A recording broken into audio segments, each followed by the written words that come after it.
things from his bedroom and moving to the basement.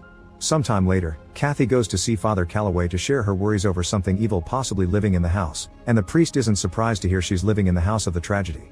Meanwhile, George is chopping wood and making Billy hold the logs even if he's scared about having the axe so close to his limbs. When Billy begins to cry, George threatens him into behaving. In the evening, George is in the basement watching the tape of their moving day.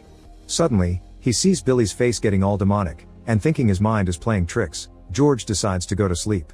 At 3:15, he wakes up again when he hears the voices telling him to kill them, so George leaves the basement and finds all the house doors open.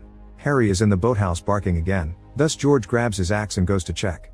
As soon as he enters, George is attacked by a creepy zombie-like creature and he immediately defends himself with his axe. It isn't until the creature's dead that George realizes he's actually killed Harry.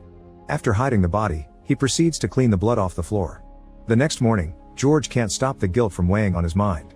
Kathy tries to tell him they should leave the house, but George refuses as he holds her hand to the point of hurting her.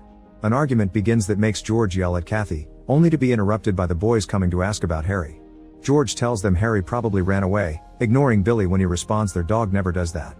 In the afternoon, Father Calloway comes to exorcise the house and notices Chelsea holding Jody's bear, so he tells Kathy in private that Jody had been buried with that bear and it shouldn't be here. When Calloway begins working, all the doors around him close on their own, and a noise begins coming out of the vent. Calloway checks it out and is suddenly attacked by a huge swarm of flies until the doors open again. Terrified, the father runs out of house and ignores Kathy's pleas for help as he gets in his car to drive away. When Kathy turns around, she bumps into George, who reminds her she's got him. When night falls, George can't sleep because he keeps hearing the voices and Harry's barking. The TV suddenly shows him the same visions Ronald had seen and asks him to kill them, making George run outside to stop hearing them. From the window, Kathy sees her husband suffering on the ground. On day 28, Kathy decides to go to the library to investigate